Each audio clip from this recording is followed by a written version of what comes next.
नमस्कार साथियों, बहुत बहुत स्वागत है आपका आज की क्लास में। हम हिंदी के गद्य विधाओं का अध्ययन कर रहे थे, जिसमें हमने कहानी, उपन्यास, नाटक, निबंध इत्यादि जो प्रमुख विधाएं हैं उनको हमने देख लिया था।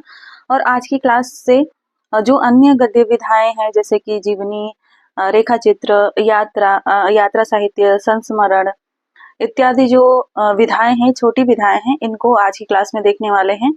क्लास को पूरा देखिए, अच्छी तरीके से रिवीजन कीजिए, क्योंकि अब ज्यादा समय नहीं रह गया है, तो छोटी छोटी क्लासेस में ज्यादा से ज्यादा तथ्यों का रिवीजन करेंगे। तो अभी हम देख रहे हैं जीवनी को। जीवनी कहते किसे हैं? जीवनी जब किसी व्यक्ति के बारे में कोई अन्य रचनाकार संपूर्ण परिचय साहित्यिक दृष्टिकोण से लिखता है, तो उस विधा को जीवनी या पर कथा भी कहते हैं। जीवनी का एक अन्य नाम क्या है? पर कथा भी है, ठीक है, यानी कि दूसरे की कथा। बात करें अगर हिंदी भाषा में रचित प्रथम जीवनी की, तो उसका नाम है दयानंद दिग्विजय, ठीक है, दयानंद दिग्विजय, नोट कर लीजिएगा। और यह किसके द्वारा लिखी गई थी? यह लिखी गई थी गोपाल शर्मा शास्त्री के द्वारा 1881 ईस्वी में यह लिखी गई थी। और इसमें स्वामी दयानंद सरस्वती का जीवन चरित्र लिखा गया था। हिंदी में जीवनी लेखन 19वीं शताब्दी से प्रारंभ हुआ और सर्वप्रथम बाबू कार्तिक प्रसाद खत्री ने सन 1893 ईस्वी में मीराबाई का जीवन चरित्र लिखा। इसके बाद भारतेंदु युग से जीवनी लेखन का क्रमबद्ध इतिहास मिलता है। भारतेंदु हरिश्चंद्र द्वारा लिखित कालिदास, रामानुज, जयदेव, सूरदास, शंकराचार्य, वल्लभाचार्य आदि की जीवनियां प्रमुख हैं। देवी प्रसाद मुंसिफ भारतेंदु युग के प्रमुख जीवनी लेखक हैं। उन्होंने राजा मालदेव का जीवन चरित्र, उदय सिंह महाराजा, अकबरनामा, राजा भीम, जसवंत सिंह आदि ग्रंथों की रचना की थी। बात करें राधा कृष्णदास की, तो इन्होंने सूरदास और नागरीदास का जीवन चरित्र लिखा था। बालमुकुंद गुप्त ने प्रताप नारायण मिश्र की जीवनी लिखी। पंडित महावीर प्रसाद द्विवेदी ने कई महापुरुषों की जीवनियां लिखी थी, जो सुकवि संकीर्तन में, प्राचीन पंडित और कवि तथा चरित चर्चा नामक ग्रंथ में संकलित की गई हैं। स्वामी दयानंद सरस्वती की जीवनी लिखने वालों में रामविलास शारदा की आर्य धर्मेंदु जीवन महर्षि, दयाराम की दयानंद चरितामृत और अखिलानंद शर्मा की दयानंद दिग्विजय प्रमुख हैं। ध्यान दीजिएगा, एक अखिलानंद की भी दयानंद दिग्विजय है। द्विवेदी युगीन जीवनी रचनाओं में महादेव भट्ट कृत लाजपत महिमा, पारसनाथ त्रिपाठी कृत तपोनिष्ठ महात्मा, अरविंद घोष की मुकुंदीलाल वर्मा द्वारा कर्मवीर गांधी, संपूर्णानंद कृत धर्मवीर गांधी और बद्री प्रसाद गुप्त मदन मोहन मालवीय नाम से इन्होंने जीवनियां लिखी थी। सबसे ज्यादा जीवनियां जो है महात्मा गांधी पर ही लिखी गई हैं। जैसे कि मुकुंदीलाल वर्मा कृत कर्मवीर गांधी जो है, यह कब लिखा गया था? कब इसका प्रकाशन वर्ष है? 1913 ईस्वी में यह प्रकाशित हुई थी। इसके अलावा अगर धर्मवीर गांधी की बात करें, जो संपूर्णानंद ने लिखी थी, तो यह 1914 ईस्वी में प्रकाशित हुई थी, ठीक है। जैनेन्द्र ने भी महात्मा गांधी की जीवनी लिखी थी, अकाल पुरुष गांधी नाम से, ठीक है। यह पूछी जा चुकी है परीक्षाओं में कि किसने लिखी है। अकाल पुरुष गांधी नाम से जैनेन्द्र ने भी जीवनी लिखी थी गांधी जी की। कब लिखी थी जैनेन्द्र ने? इन्होंने लिखी थी 1968 ईस्वी में यह प्रकाशित हुई थी, ठीक है। आगे बढ़ते हैं। द्विवेदी युग में कुछ ऐतिहासिक नारियों की जीवनियां भी लिखी गई, जैसे गंगा प्रसाद गुप्त ने रानी भवानी लिखा, परमानंद ने लिखा पतिव्रता स्त्रियों के जीवन चरित्र, द्वारिका प्रसाद चतुर्वेदी ने लिखा द्वारिका प्रसाद चतुर्वेदी ने लिखा था आदर्श महिलाएं। देवेंद्र प्रसाद जैन ने लिखा ऐतिहासिक स्त्रियां। ललिता प्रसाद शर्मा ने लिखा विदुषी स्त्रियां। ये सभी पूछी जा सकती हैं परीक्षाओं में। भले ये जीवनी एक छोटी विधा है, लेकिन इससे परीक्षाओं में प्रश्न पूछे जाते हैं। छायावादी युग में जीवनी लेखन की परंपरा काफी समृद्ध रही। इस युग में प्रसिद्ध राष्ट्रीय नेताओं के जीवन वृत्तों में राम नरेश त्रिपाठी कृत गांधी जी कौन है, नरोत्तम दास कृत गांधी गौरव, डॉक्टर राजेंद्र प्रसाद कृत चंपारण में महात्मा गांधी और व्यथित हृदय कृत पंडित जवाहरलाल नेहरू, गणेश शंकर विद्यार्थी कृत श्री गांधी जी उल्लेखनीय है। इन्होंने अलग अलग नाम से लिखी थी। एक गांधी जी पर और बहुत ही प्रसिद्ध जीवनी गांधी जी की लिखी थी घनश्याम दास बिरला ने बापू नाम से, और यह भी परीक्षाओं में पूछी जाती है। बापू नाम से 1940 में यह प्रकाशित हुई थी, घनश्याम दास बिरला ने लिखी थी। छायावाद युग में ऐतिहासिक विभूतियों पर लिखी गई जीवनियों में रामनरेश त्रिपाठी कृत पृथ्वीराज चौहान, संपूर्णानंद कृत सम्राट हर्षवर्धन, चंद्रशेखर पाठक कृत राणा प्रताप सिंह, रामवृक्ष शर्मा कृत महाराणा प्रताप और प्रेमचंद कृत दुर्गा दास, भंदत आनंद कौत्सायन कृत भगवान बुद्ध और यदुनाथ सरकार द्वारा लिखी गई शिवाजी की जीवनी बहुत ही महत्वपूर्ण है। यहाँ पर मैं कुछ महत्वपूर्ण जीवनियां नोट करवा देती हूँ, आप लोग नोट कर लीजिएगा। भगत सिंह से संबंधित जीवनियों में बात करें तो एक सरदार भगत सिंह नाम से रतनलाल बंसल ने लिखा था 1949 ईस्वी में। सरदार भगत सिंह की जीवनी है यह, और इसको लिखा था रतनलाल बंसल ने। रतनलाल बंसल कब लिखा था, यानी कि कब प्रकाशित हुआ था यह? 1949 ईस्वी में प्रकाशित हुआ था। इसके अलावा वीरेंद्र सिंधु का एक है, इन्होंने लिखा था युग द्रष्टा भगत सिंह और उनके मृत्युंजय पुरखे। काफी बड़ा नाम है, तो ये नहीं पूछा जाएगा परीक्षाओं में। चंद्रशेखर आजाद पर इन्होंने मनमथनाथ गुप्त ने चंद्रशेखर आजाद नाम से 1938 ईस्वी में चंद्रशेखर आजाद की जीवनी लिखी थी। छत्रपति शिवाजी महाराज से संबंधित भी बहुत सारी जीवनियां लिखी गई थी। कार्तिक प्रसाद खत्री ने भी छत्रपति शिवाजी का जीवन चरित्र 1890 में लिखा था। इसके अलावा लाला लाजपत राय ने भी छत्रपति शिवाजी नाम से 1939 ईस्वी में छत्रपति शिवाजी की जीवनी लिखी थी। ठीक है, आगे बढ़ते हैं, आगे देख लेते हैं। संतों एवं आध्यात्मिक पुरुषों पर जीवनी लिखी गई जीवनियों में मनमथ दास गुप्त द्वारा गुरु नानक, सुंदरलाल कृत हजरत मोहम्मद और बलदेव उपाध्याय कृत शंकराचार्य प्रमुख हैं। गांधी जी की जीवनी लिखने वालों में घनश्याम दास बिरला कृत बापू और काका कालेलकर कृत बापू की झांकियां, सुमंगल प्रकाश कृत बापू के साथ और राजेंद्र प्रसाद कृत बापू के कदमों में जैनेन्द्र कुमार कृत अकाल पुरुष गांधी विशेष उल्लेखनीय है, जैसे कि अभी हमने आगे देखा था। विशिष्ट साहित्यकारों के जीवन वृत्तों में बाबू राधा कृष्ण दास कृत बाबू भारतेंदु बाबू हरिश्चंद, ब्रजरत्न दास कृत भारतेंदु हरिश्चंद, शिवनंदन सहाय कृत हरिश्चंद, रामचंद्र शुक्ल ने लिखा था बाबू राधा कृष्ण दास, बरुआ ने लिखा था माखनलाल चतुर्वेदी, गंगा प्रसाद पांडे ने लिखा था महाप्राण निराला और शिवरानी देवी ने लिखा था प्रेमचंद घर में, जो कि यूजीसी नेट के पाठ्यक्रम में भी पढ़ने को मिलता है। उमेश चंद्र मिश्र ने लिखा था विश्व कवि रविंद्रनाथ और अमृत राय ने लिखा था प्रेमचंद कलम का सिपाही और रामविलास शर्मा ने लिखे थे निराला की साहित्य साधना। ये परीक्षाओं में पूछी जाती है, इनकी विधा भी पूछी जाती है और यह नाम भी पूछे जाते हैं कि किसके हैं, ये किसकी जीवनियां हैं और किसने लिखी हैं। विष्णु प्रभाकर कृत आवारा मसीहा 1974 ईस्वी में प्रकाशित है और शरद चंद्र के जीवन से संबंधित समस्त उपलब्ध सामग्री का अनुशीलन करके उनकी प्रतिभा का पुनर्सृजन इस उपन्यास में देखने को मिलता है। ये जीवनी है, औपन्यासिक जीवनी भी कह सकते हैं। शिवसागर मिश्र ने दिनकर एक सहज पुरुष में दिनकर के मानवीय पक्ष को उभारने का प्रयास किया है और यह जीवनी आत्मीय शैली में लिखी गई है। तो यह पूछा जा सकता है कि किस शैली में है, आत्मीय शैली में लिखी गई है। शोभाकांत कृत बाबूजी में नागार्जुन के जीवन के अछूते प्रसंगों को उभारने का प्रयास किया गया है। इससे परीक्षा में प्रश्न बनते हैं कि शोभाकांत कृत बाबूजी किसके संबंध में लिखा गया है, तो वो नागार्जुन के संबंध में लिखा गया है, नागार्जुन की जीवनी लिखी है। विष्णु चंद्र शर्मा ने अग्नि सेतु में कवि नजरुल इस्लाम की प्रामाणिक जीवनी प्रस्तुत की है।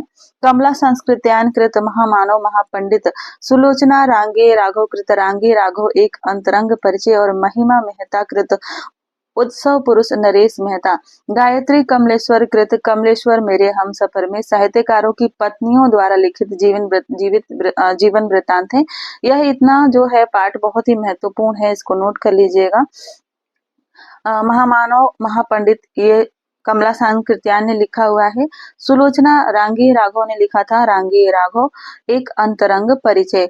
महिमा मेहता ने लिखा था उत्सव पुरुष नरेश मेहता और गायत्री कमलेश्वर ने लिखा था कमलेश्वर मेरे हमसफर। पूछा जा सकता है परीक्षाओं में, ये कमलेश्वर मेरे हमसफर पूछा जा चुका है। बिंदु अग्रवाल कृत स्मृति के झरोखे से में भारत भूषण अग्रवाल की संस्मरणात्मक जीवनी है। कुमुद नागर ने वट वृक्ष की छाया में अपने पिता प्रख्यात कथा शिल्पी अमृतलाल नागर की 4 पीढ़ियों की गाथा अंकित की है। यह भी इम्पोर्टेंट है, पूछा जा सकता है। ठीक है, आगे बढ़ते हैं। विश्वनाथ त्रिपाठी ने व्योमकेश दरवेश जो कि 2011 में प्रकाशित हुई थी, इसमें पंडित हजारी प्रसाद द्विवेदी की संस्मरणात्मक जीवनी आत्मीय शैली में प्रस्तुत किया है।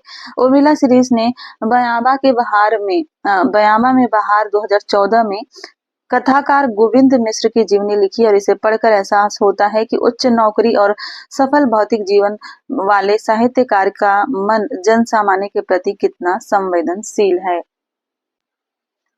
अब हम देखते हैं आत्मकथा। ये सभी विधाएं काफी छोटी छोटी हैं, तो इसमें ज्यादा कुछ पढ़ने को नहीं मिलता है। फिर भी जो तथ्य छूट गए हों उन्हें हम प्रश्नों के माध्यम से देख लेंगे। किसी जीवनी का प्रकाशन वर्ष हो या वो किसके संबंध में है, किसकी जीवनी है, किसने लिखा है, तो ये सब हम प्रश्नों के माध्यम से देख लेंगे। अभी हम देखते हैं आत्मकथा। ठीक है, आत्मकथा कहते किसे हैं?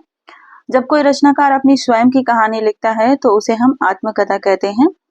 जब यहाँ हम लिखा हुआ है कि जब कोई लेखक अपने जीवन की प्रमुख घटनाओं और अपने गुण दोषों का विवेचन तटस्थ भाव से लिखता है तो उसे आत्मकथा या आत्मचरित्र कहते हैं। तो हिंदी के प्रसिद्ध आत्मकथाओं को हम देखने वाले हैं। किसी भी व्यक्ति की आत्मकथा से उसके विचारधारा, दृष्टिकोण और युगीन परिस्थितियों का भी बोध हो जाता है।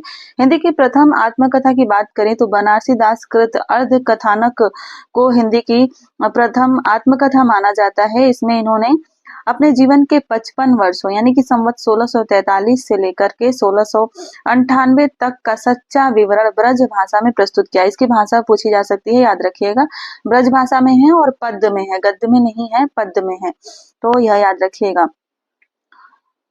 इसके उपरांत सत्यानंद अग्निहोत्री ने मुझमें देव जीवन का विकास और स्वामी दयानंद ने जीवन चरित नाम से अपने आत्मचरित को लिखा था। इसके अलावा भारतेंदु हरिश्चंद्र ने भी अपनी जीवनी को लिखना स्टार्ट किया था। अपूर्ण है और रचना काल भी अज्ञात है। नाम था कुछ आप बीती कुछ जग बीती। मुंशी प्रेमचंद ने अपनी संक्षिप्त आत्मकथा जीवन सार हंस के आत्मकथा विशेषांक जनवरी 1931 में प्रकाशित की थी। जयशंकर प्रसाद ने अपना आत्मकथ्य छायावादी काव्य शैली में प्रस्तुत किया, जो हंस पत्रिका के आत्मकथा विशेषांक में 1931 ईस्वी में प्रकाशित हुआ और इसमें प्रसाद जी ने अपने जीवन के यथार्थ एवं अभाव पक्ष की अभिव्यक्ति की थी। जानकी देवी बजाज हिंदी की प्रथम महिला आत्मकथा लेखिका हैं और मेरी जीवन यात्रा 1956 में इन्होंने अपने बचपन से लेकर पति की मृत्यु तक के जीवन की घटनाओं को निबद्ध किया है। कब से कब तक की घटना है? बचपन से पति की मृत्यु तक। इसमें भारतीय स्वाधीनता आंदोलन के अनेक अनछुए पहलुओं का भी समावेश देखने को मिलता है। 20वीं सदी के प्रारंभिक दशकों में भाई परमानंद ने आप बीती, महात्मा गांधी ने आत्मकथा और सुभाष चंद्र बोस ने तरुण के स्वप्न नाम से आत्मकथा लिखकर इस परंपरा को आगे बढ़ाया। ये तरुण के स्वप्न पूछा जाता है परीक्षाओं में, याद रखिएगा। इसकी विधा पूछी जाती है और किसने लिखा है यह भी पूछा जाता है। किसकी आत्मकथा है? सुभाष चंद्र बोस की। सामाजिक क्षेत्र में कार्य करने वाले लेखकों में भवानी दयाल सन्यासी कृत प्रवासी की आत्मकथा में उनके दक्षिण अफ्रीका प्रवास की कहानी है। मेरा जीवन प्रवाह में वियोगी हरि ने परिनिष्ठित भाषा शैली में अपना आत्मचरित्र प्रस्तुत किया है। डॉक्टर राजेंद्र प्रसाद ने मूलतः हिंदी में अपनी आत्मकथा सत्य की खोज लिखी है। बाबू श्याम सुंदर दास कृत मेरी आत्म कहानी 1941 ईस्वी में प्रकाशित हुई थी। उनकी साहित्यिक अभिरुचियों की सफल अभिव्यक्ति इसमें देखने को मिलती है। सेठ गोविंद दास कृत आत्मनिरीक्षण में लेखक के संघर्षपूर्ण जीवन का इतिहास देखने को मिलता है। वहीं बाबू गुलाब राय ने अपनी आत्मकथा मेरी असफलताएं नाम से लिखी। पांडे बेचन शर्मा उग्रकृत अपनी खबर में लेखक ने अपने जीवन के प्रारंभिक 21 वर्षों की घटनाओं का उल्लेख किया है। राहुल संकृत्यायन ने मेरी जीवन यात्रा अपने विद्रोही स्वभाव, यायावरी वृत्ति और विद्यावर्षण की चर्चा इसमें इन्होंने की है। मेरी जीवन यात्रा जो राहुल संकृत्यायन की आत्मकथा है, इसके 5 खंड प्रकाशित हुए थे। प्रथम खंड जो है 1946 ईस्वी में ही प्रकाशित हो गया था। द्वितीय खंड 1947 ईस्वी में प्रकाशित हुआ था और तीसरा भाग और चौथा भाग और 5वां भाग ये तीनों इनके निधन के बाद प्रकाशित हुए थे 1967 ईस्वी में।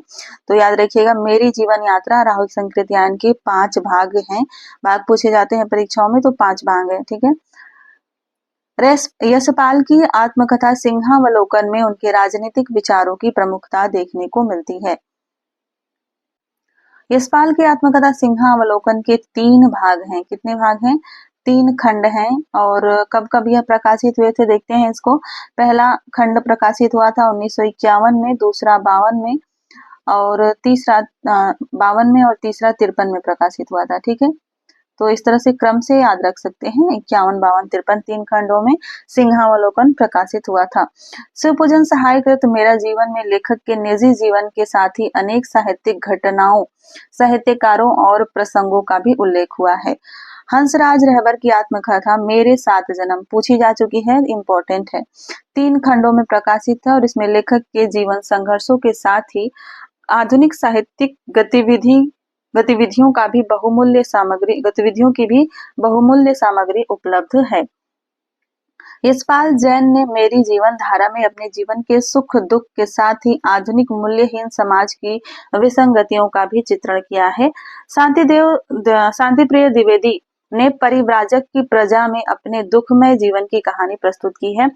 इसका नाम देकर पूछा जाता है कि किस विधा की रचना है, तो इसको भी याद रखिएगा, यह आत्मकथा विधा की रचना है।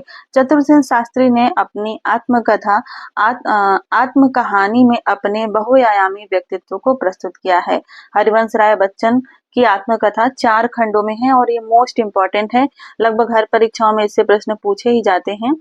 4 खंडों में है। पहला खंड है क्या भूलूं क्या याद करूं 1969 में, नीड़ का निर्माण फिर 1970 में, बसेरे से दूर 1978 में और 10 द्वार से सोपान तक 1985 ईस्वी में प्रकाशित हुआ था।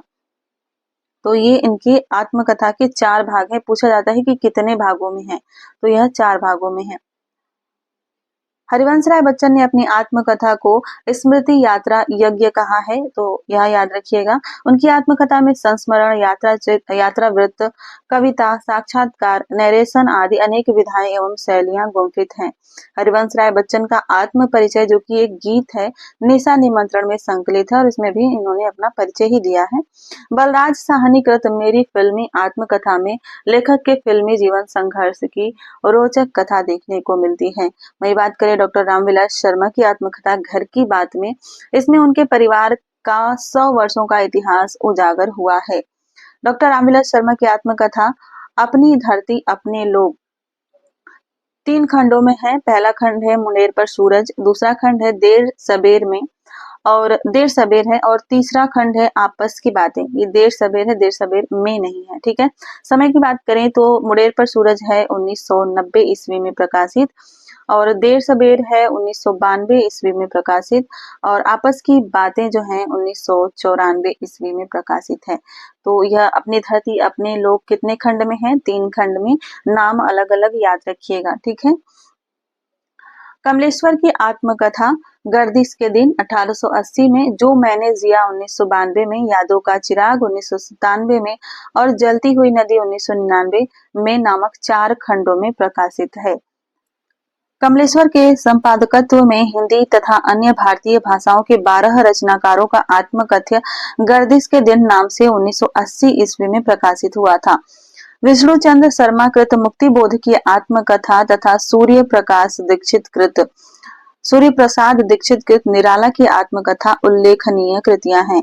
रामदरस मिश्र की आत्मकथा सहचर है समय 1991 ईस्वी में स्वतंत्रता प्राप्ति के बाद ग्रामीण परिवेश से निकलकर संघर्ष के रास्ते पर अपने जीवन का लक्ष्य तलाश करने वाले एक साहित्यकार का पूरा अनुभव संसार साकार हुआ है।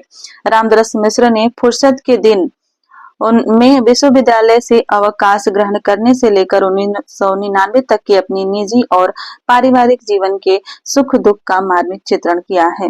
भगवती चरण वर्मा की आत्मकथा कही न जाए का कहिए, संघर्ष और दिशाहीनता, ददुआ हम पे विपदा 3 नामक 3 खंडों में प्रकाशित हुआ था। आज के अतीत विस्म साहनी की सद्य प्रकाशित आत्मकथा है। गालिब छोटी शराब रविंद्र कालिया की संस्मरणात्मक आत्मकथा है। विधा पूछी जाती है इसकी और पूछा भी जाता है कि किसकी रचना है। ठीक है, ये राजेंद्र यादव ने अपनी आत्मकथा मुड़ मुड़कर देखता हूँ को आत्मकथ्यांश कहा है। डॉक्टर नगेंद्र ने अपनी अर्ध कथा में स्वयं लिखा है कि यह मेरे जीवन का अर्ध सत्य है। विष्णु प्रभाकर की आत्मकथा क्रमशः पंखहीन 2004, मुक्त गगन में 2004 और पंछी उड़ गया 2004 नामक 3 खंडों में प्रकाशित है। तीनों खंड 2004 में ही हैं, लेकिन नाम याद रखिएगा, पंखहीन, मुक्त गगन में, पंछी उड़ गया। दलित लेखकों में मोहनदास नैमिषारण्य के अपने अपने पिंजरे और ओम प्रकाश वाल्मीकि की जूठन चर्चित आत्मकथाएं हैं। दलित लेखक सूरजभान चौहान की आत्मकथा तिरस्कृत 2002 में और संतप्त 2006 2 खंडों में प्रकाशित हुई थी। तस्लीमा नसरीन की आत्मकथा 7 खंडों में प्रकाशित हुई थी। मेरे बचपन के दिन, उत्ताल हवा, द्विखंडित, वे अंधेरे दिन, मुझे घर ले चलो, नहीं कहीं कुछ भी नहीं 2013 में है और निर्वासन 2014 में। महिला लेखिकाओं में प्रतिभा अग्रवाल की दस्तक जिंदगी की और मोड़ जिंदगी का, कुसुम अंचल की जो कहा नहीं गया और कृष्णा अग्निहोत्री की लगता नहीं है दिल मेरा और औरत, पद्मा सचदेव की बूंद बावड़ी, शिला झुनझुनवाला की कुछ कहीं कुछ अनकहीं, मैत्रेयी पुष्पा की कस्तूरी, कुंडल बसे गुड़िया भीतर गुड़िया और रमणिका गुप्ता की हाथ से आपाहुद्री 2014 उल्लेखनीय आत्मकथाएं हैं। महिला आत्मकथाकारों की जितनी भी आत्मकथाएं हैं इन्हें याद रखिएगा, परीक्षाओं में पूछी जाती हैं। बात करें इनके समय की तो मोड़ जिंदगी का प्रकाशन वर्ष है 1996 ईस्वी और कुसुम अंचल का जो कहा नहीं गया 1996 ईस्वी में है। दस्तक जिंदगी की 1990 ईस्वी में है और लगता नहीं है दिल मेरा 1997 ईस्वी में प्रकाशित हुआ था। कुछ कही कुछ अनकही 2000 ईस्वी में है और बूंद बावड़ी 1999 ईस्वी में प्रकाशित हुआ। कस्तूरी कुंडल बसे 2002 में और हादसे 2005 ईस्वी में प्रकाशित हुई थी। एक विधा हम और देख लेते हैं, रेखा चित्र को भी साथ में देखते चलते हैं। इस क्लास में हम रेखा चित्र को देख लेते हैं, फिर अगली क्लास में हम जो और भी छोटी छोटी गद्य विधाएं बचेंगी, जैसे कि एक संस्मरण बच गया, यात्रा साहित्य है और फिर साक्षात्कार हैं, ये सब मैं अगली क्लास में कराऊंगी।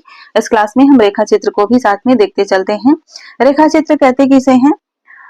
कम शब्दों में किसी पात्र का आत्मीयता पूर्ण चित्रण रेखा चित्र कहलाता है और यह साहित्यिक दृष्टि से कहानी विधा के काफी नजदीक माना जाता है। ठीक है, जब कोई लेखक किसी वस्तु, व्यक्ति, घटना या निजी अनुभूति को शब्दों द्वारा रेखांकित करता है तो उस रचना को रेखा चित्र कहा जाता है। हिंदी का प्रथम रेखा चित्र जो है वह है बोलती प्रतिमा।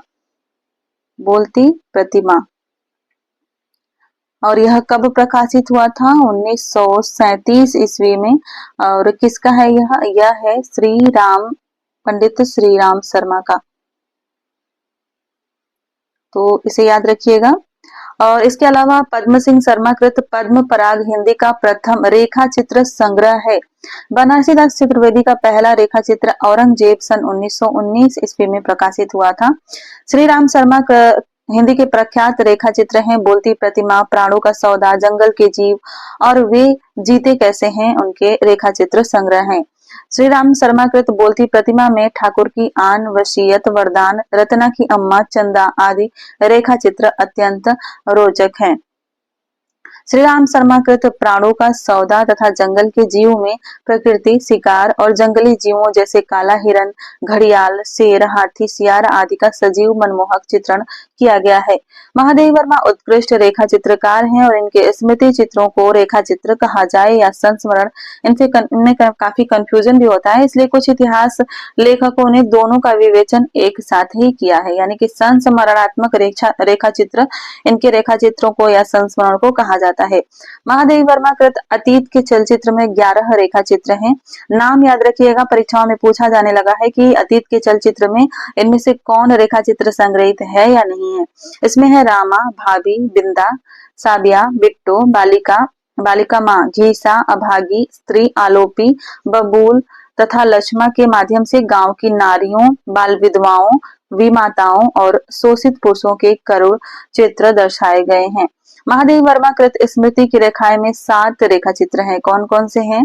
जिनमें भक्तिन, चीनी फेरी वाला, जंग बहादुर, मुन्नू, ठकुरी बाबा, बिबिया, गुड़िया के माध्यम से ग्राम वासियों की सरलता, सेवा, परायणता, ममता और निश्चल प्रेम के रेखा चित्र को प्रस्तुत किया गया है। समय को हम जब प्रश्न करेंगे तो इनके प्रकाशन वर्ष को देख लेंगे। प्रश्नों में कुछ तथ्य प्रश्नों के साथ करते चलते हैं तो हमें ज्यादा याद होता है। पत्र के साथी में महादेव वर्मा ने अपने समकालीन साहित्यकारों के रेखा चित्र को प्रस्तुत किया है। इसमें सबसे पहले रविंद्रनाथ ठाकुर को प्रणाम किया है और फिर मैथिली शरण गुप्त, सुभद्रा कुमारी चौहान, सूर्यकांत त्रिपाठी निराला, जयशंकर प्रसाद, सुमित्रा नंदन पंत और सियाराम शरण गुप्त को रेखांकित किया है। मेरा परिवार में महादेवी जी के 7 रेखा चित्र हैं जो नीलकंठ, गिल्लू, सोना, दुर्मुख, गौरा, नीलू, निक्की, रोजी और रानी पशु पक्षियों के जीवन से संबंध है। इन रेखा चित्रों में महादेवी जी की संवेदना इतनी सरस एवं पावन है कि जिन पात्रों को लेकर ये रेखा चित्र लिखे गए हैं जैसे उनसे उनका रागात्मक संबंध हो गया है। स्मारिका में महादेवी जी के 4 शब्द चित्र हैं जो राजनीतिक क्षेत्र के महापुरुषों से संबंधित हैं। पूर्व स्मरण नाम से गांधी जी, संत राजर्षि नाम से पुरुषोत्तम दास टंडन, जवाहर भाई और राजेंद्र बाबू नाम से डॉक्टर राजेंद्र प्रसाद शीर्षक से रेखांकित किया गया है। रामवृक्ष बेनी पूरी कृत माटी की मूर्ति में रजिया, बलदेव सिंह, सरयू भैया, भौजी, बैजू मामा, बुधिया, मंगर, रूपा की आजी, बाल गोविंद भगत आदि ग्रामीण परिचितों के रेखा चित्र हैं। माटी की मूर्ति कब प्रकाशित हुआ था? यह 1946 ईस्वी में प्रकाशित हुआ था। इसको हमेशा ही परीक्षाओं में पूछा जाता है तो याद रखिएगा, ठीक है।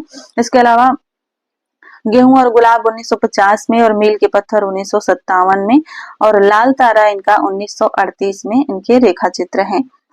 लाल तारा बेनीपुरी जी का बौद्धिकता प्रधान रेखा चित्र संग्रह है जिसमें हलवाहा, हंसिया और हथौड़ा, कुदाल, डुगडुगी, जिंदाबाद, रेलगाड़ी आदि का रेखांकन किया गया है। रामवृक्ष बेनीपुरी कृत गेहूं और गुलाब के अधिकांश रेखा चित्र प्रतीकात्मक है जैसे गेहूं और गुलाब, चरवाहा, मीरा नाची रे, घास वाली इत्यादि। बेनीपुरी द्वारा लिखित मील के पत्थर में साहित्यकारों के रेखा चित्र हैं। मील के पत्थर है 1957 ईस्वी में, गुलाब गेहूं और गुलाब है 1950 ईस्वी में, ठीक है। बनारसीदास चतुर्वेदी के रेखा चित्रों में प्रमुख साहित्यकारों, राजनीतिज्ञों, देशभक्तों एवं समाज सेवकों के चरित्र अंकित किए गए हैं। हमारे आराध्य संस्मरण 1952, रेखा चित्र 1952 बनारसीदास चतुर्वेदी के संस्मरणात्मक रेखा चित्र हैं। गुलाब राय कृत ठलुआ क्लब के कुछ निबंध वस्तुतः रेखा चित्र हैं। पंचरत्न में डॉक्टर रामविलास शर्मा द्वारा समय समय पर लिखे गए रेखा चित्र, संस्मरण, निबंध, डायरी और पत्र संग्रहित हैं। देवेंद्र सत्यार्थी की रेखा चित्र रेखाएं बोल उठी नाम से प्रकाशित है। उन्होंने रेखा चित्रों के क्षेत्र में एक नई शैली को जन्म दिया था। डॉक्टर नगेंद्र कृत चेतना के बिंब 1967 ईस्वी में स्मृति चित्र संकलित है। इसको पूछा जाता है कि किसकी रचना है, चेतना के बिंब और किस विधा की रचना है। प्रकाश गुप्त की रेखा चित्र पुरानी स्मृतियां और नए स्केच नाम से प्रकाशित हैं। इनके रेखा चित्रों ताई, गांव की सांझ, अल्मोड़े का बाजार, यह पूछा जा चुका है, अल्मोड़े का बाजार, रानीखेत की रात, कुली, इक्केवाला, पीपल, लेटर बॉक्स आदि में आपकी व्यापक मानवीय दृष्टि तथा प्रगतिशील विचारधारा के दर्शन होते हैं। विष्णु प्रभाकर की बात करें तो इन्होंने कुछ शब्द कुछ रेखाएं नाम से सामाजिक स्थितियों तथा उनके मूल में छिपी विसंगतियों का चित्रण किया है। कन्हैयालाल मिश्र प्रभाकर कृत भूले हुए चेहरे, बाजे पायलिया के गुरु, दीप जले शंख बजे, माटी हो गई सोना, क्षण बोले कण मुस्काए, महंगे आंगन चहके द्वार रेखा चित्र संग्रह है। इनमें प्रभाकर जी की शैली की सजीवता एवं व्यंग्य विनोद की पटुता के दर्शन होते हैं और ये सभी परीक्षाओं में पूछे जा चुके हैं कि किस विधा की रचना है। चेहरे, भूले हुए चेहरे, बाजे पायलिया के घुघरू, दीप जले शंख बजे, माटी हो गई सोना, छड़ बोले कड़ मुस्काए, महके आंगन चहके द्वार इत्यादि। प्रसिद्ध कथाकार जैनेन्द्र कुमार रेखा चित्र आजकल और प्रतीक नामक पत्रिकाओं में प्रकाशित होते रहे हैं। हल्कू, वृंदावन लाल वर्मा, समय के पांव माखन लाल चतुर्वेदी और 5 गधे रांगे राघव का प्रसिद्ध रेखा चित्र है। सेठ गोविंद दास कृत स्मृति कण में राजनीतिक सामाजिक व्यक्तियों से संबंध 40 रेखा चित्र हैं। सेठ गोविंद दास कृत चेहरे जाने पहचाने के रेखा चित्रों में युग की विषमताओं का सशक्त चित्रण मिलता है। दिनकर जी के रेखा चित्रों में राहुल, मामा वारेरकर, सुमित्रा नंदन पंत आदि उल्लेखनीय है। जाने अनजाने कुछ शब्द कुछ रेखाएं, हंसते निर्झर, दहकती भट्टी, विष्णु प्रभाकर के रेखा चित्र हैं। कुछ शब्द और कुछ रेखाएं, यह 1965 ईस्वी में प्रकाशित हुआ था रेखा चित्र और यह परीक्षा में पूछा जा चुका है तो इसे याद रखिएगा। रेखा और रंग विनय मोहन शर्मा का निबंध संग्रह है, जिसके नजर बसाई गई मलिक, बदलू धोबी, जग्गू काका आदि रेखा चित्रों को काफी लोकप्रियता मिली। समसमरण, रेखा चित्र और आत्मचरित, इन तीनों में एक दूसरे से इतना घनिष्ठ संबंध है कि एक की सीमा दूसरे से कहाँ मिलती है और कहाँ अलग हो जाती है, इसका निर्णय करना कठिन है। यह बनारसी दास चतुर्वेदी जी का कथन है, इसे याद रखिएगा, पूछा जा सकता है परीक्षाओं में। कुछ और छोटे छोटे विधाएं बच गई तो उसे हम अगली क्लास में देखेंगे, नहीं तो क्लास काफी लंबी हो जाएगी। इस क्लास को अगर आप बाद में देखते हैं तो थोड़ा सा स्पीड बढ़ा के जल्दी देखा कीजिए, ताकि आपका समय बचेगा। वैसे तो मैं बोलती भी काफी जल्दी जल्दी हूँ, लेकिन आप थोड़ा सा स्पीड बढ़ा के देखेंगे, आपका समय बचेगा और उसमें आप किसी और चीज का रिवीजन कर सकते हैं, जैसे कि संस्कृत हो गया, संस्कृत के साहित्यकार हो गए, रचनाकार जो लगे हुए हैं, उसको भी आप लोग रिवीजन करते रहिए। ठीक है, मिलते हैं अगली क्लास में। धन्यवाद।